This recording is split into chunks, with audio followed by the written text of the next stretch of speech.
नमस्कार दोस्तों, स्वागत है आपका आपके अपने YouTube चैनल एस्ट्रो जेनेसिस में।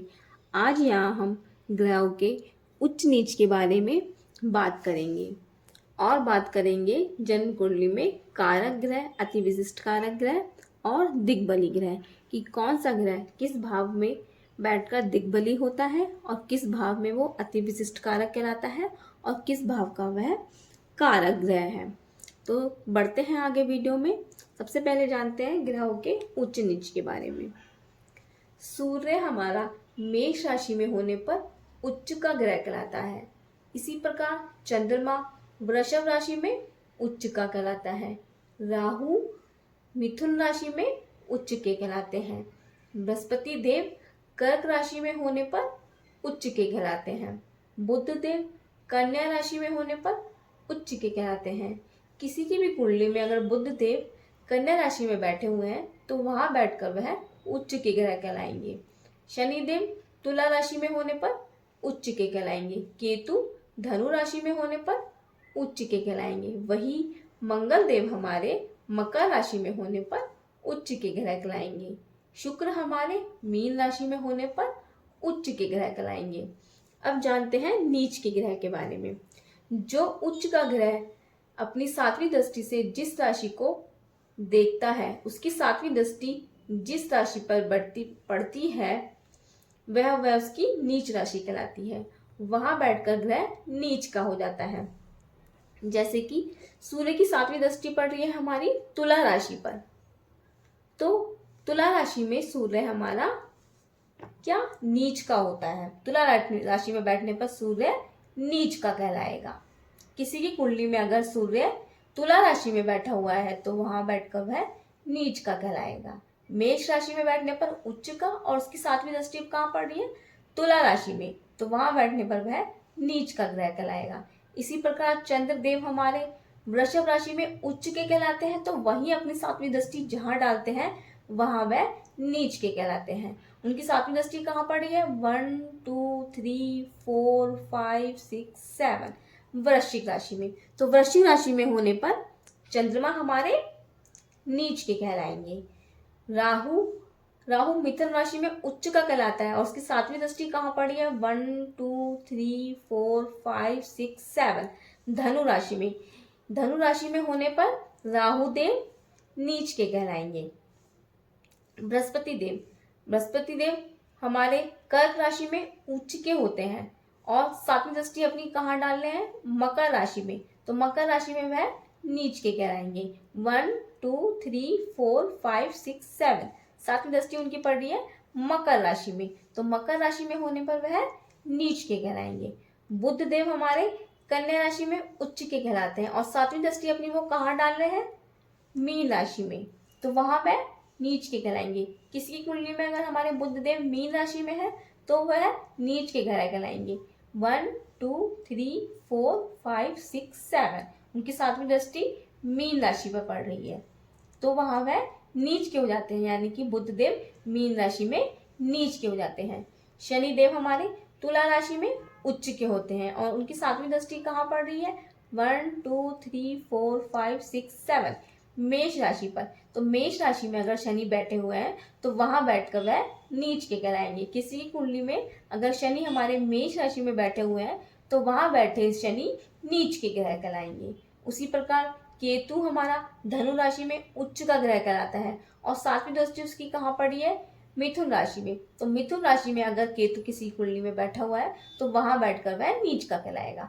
1 2 3 4 5 6 7 यहाँ सातवीं दृष्टि पड़ रही है, यहाँ बैठा हुआ केतु नीच का कहलाएगा। मिथुन राशि में बैठा हुआ केतु नीच का कहलाएगा। उसी तरह मंगल मकर राशि में उच्च के ग्रह कहलाते हैं। वही सातवीं दृष्टि अपनी कहाँ डालने हैं? 1 2 3 4 5 6 7 कर्क राशि में डालने हैं, तो कर्क राशि में बैठा हुआ मंगल नीच का कहलाता है।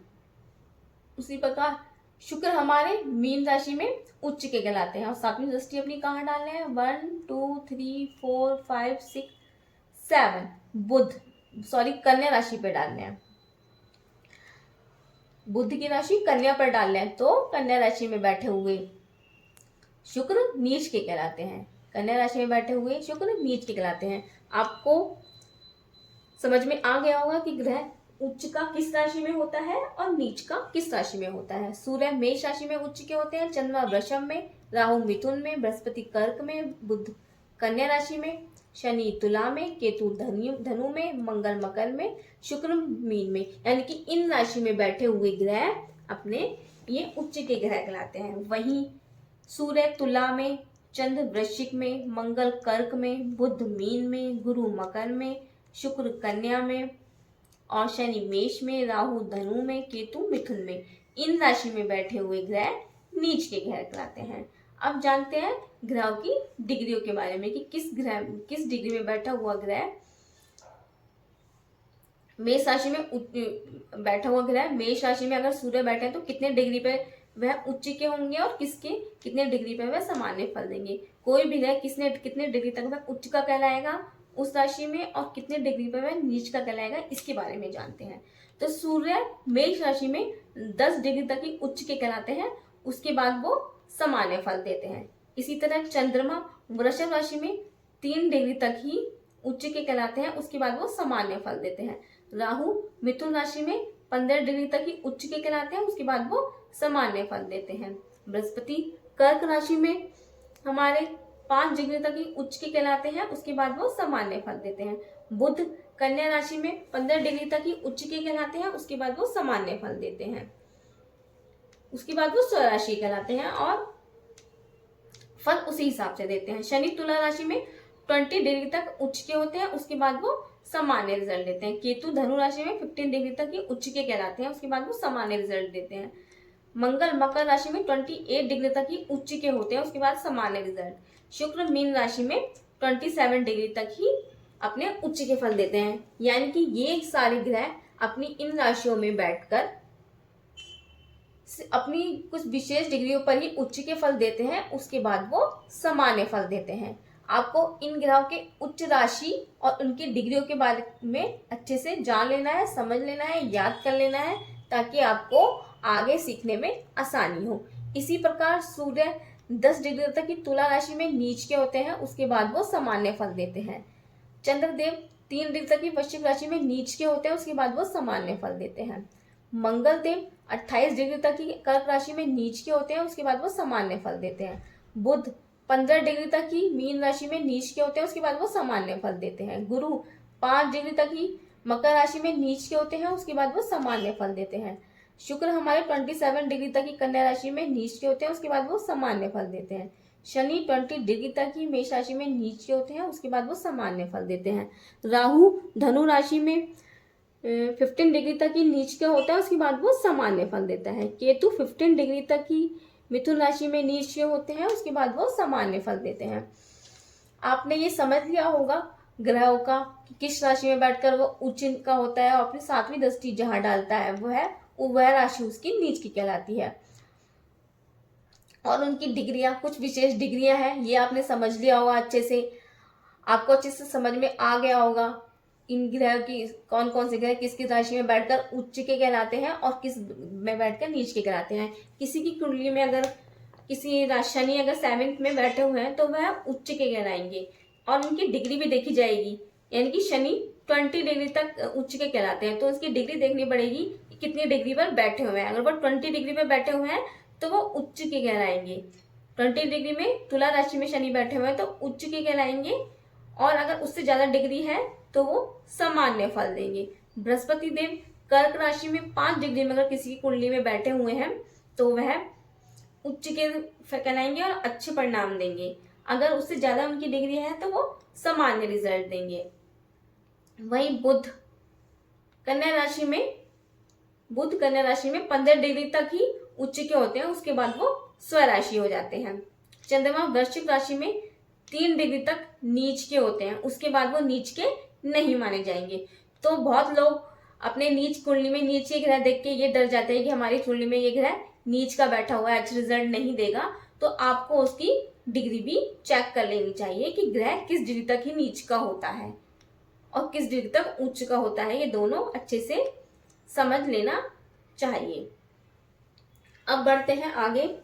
अब जानते हैं ग्रह के कारक और दिग्बली ये कौन सा ग्रह किसका कारक है, किस भाव का, और किस भाव में होने पर वह दिग्बली हो जाता है। सूर्य हमारे फर्स्ट भाव में होने पर,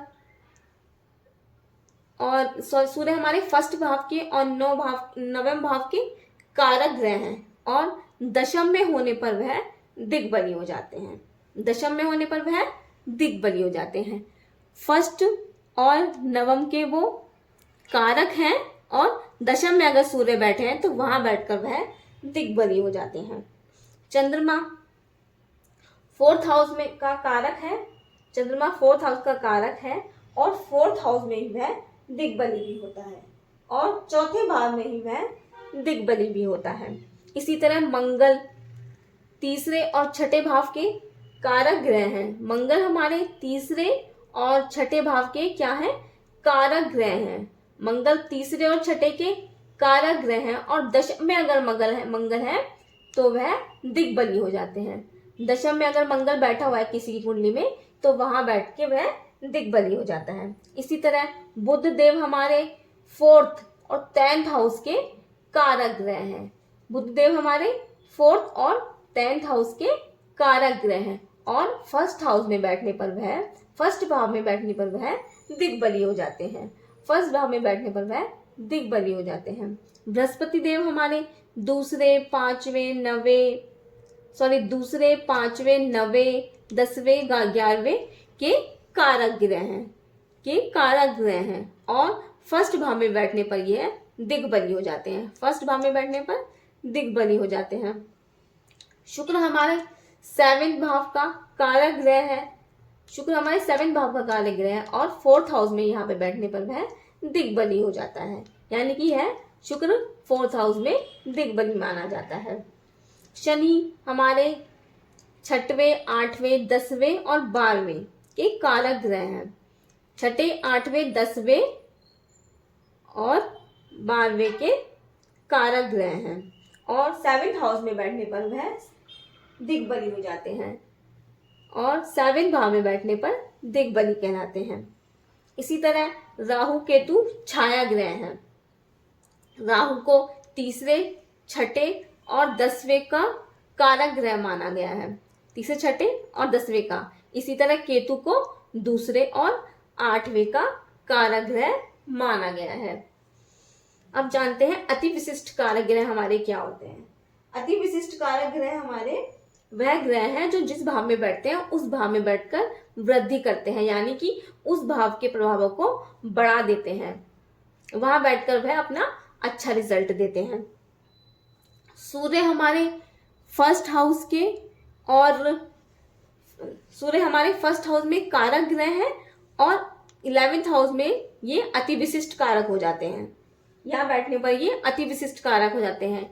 यहाँ किसी की कुंडली में अगर सूर्य बैठे हुए हैं तो ऐसे इंसान को जीवन में कभी पैसे की कमी नहीं होती है। ऐसे इंसान को पैसे की कमी नहीं होती है। चंद्रमा हमारे फर्स्ट और 4th के में बैठकर अति विशिष्ट कारक हो जाते हैं। चंद्रमा फर्स्ट भाव में और 7th भाव में बैठने पर अति विशिष्ट कारक हो जाते हैं। और केतु हमारे दूसरे और 8वें स्थान में बैठकर अति विशिष्ट कारक होते हैं। दूसरे और 8वें भाव में बैठने पर केतु जातक को, जिस इंसान की कुंडली में बैठे हुए हैं यहाँ पे दूसरे 8 में, उसको धन लाभ कराते हैं। ये आकस्मिक धन लाभ के कारक हैं, और दूसरे और 8वें में बैठकर उसको धन लाभ कराते हैं। इसी तरह शनि तीसरे और छठे भाव में अति विशिष्ट कारक माने गए हैं।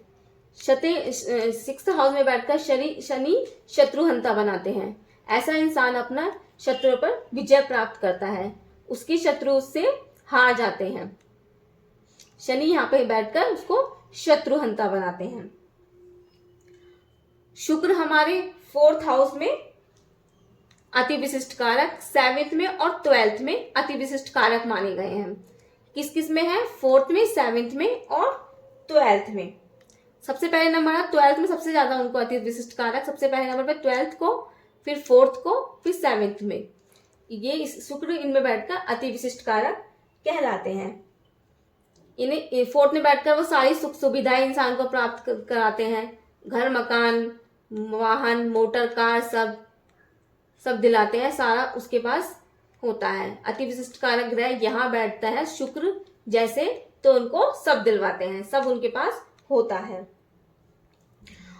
बृहस्पति देव हमारे पंचम और नवम के अति विशिष्ट कारक है। ये विद्या का है हमारे, ये हमारे धर्म का है। यहाँ बैठकर हमारे बृहस्पति देव अति विशिष्ट कारक हो जाते हैं। अति विशिष्ट कारक हमारे बनते हैं। इसी प्रकार राहु तीसरे, छठे, 10वें में कारक ग्रह है। बुध हमारे 11वें भाव में बैठकर अति विशिष्ट कारक बनते हैं। ऐसे इंसान को अनेक प्रकार के व्यापारों से उसके मतलब धन के सोर्स अलग अलग होते हैं, कई प्रकार के होते हैं, उसको कई जगह से धन लाभ कराते हैं। बुध यहाँ बैठकर हमें मतलब उस इंसान को बहुत जगहों से धन लाभ कराते हैं। तो आपको अति विशिष्ट कारक ग्रहों के बारे में अच्छे से समझ में आ गया होगा कि अति विशिष्ट कारक ग्रह कौन कौन से होते हैं, मतलब किस भाव में बैठकर ग्रह अति विशिष्ट कारक बनते हैं और इंसान को धन लाभ कराते हैं। ये हमारे अति विशिष्ट कारक ग्रह आपको अच्छे से समझ में आ गए होंगे। हमारे उच्च नीच ग्रह, अति विशिष्ट कारक ग्रह, दिग्बली ग्रह, कौन सा ग्रह किस भाव में बैठकर दिग्बली होता है, आपने अच्छे से समझ लिया होगा। आगे हम अपनी अगली वीडियो में हम अस्त ग्रह के बाद में बात करेंगे। कौन सा ग्रह कितने डिग्री पर अस्त होता है और किस ग्रह के साथ, सूर्य के साथ कितने डिग्री पर अस्त होता है, इसके बारे में बात करेंगे। अगर आपको मेरी वीडियो पसंद आ रही होगी तो प्लीज़ लाइक करें, शेयर करें और सब्सक्राइब करें। धन्यवाद।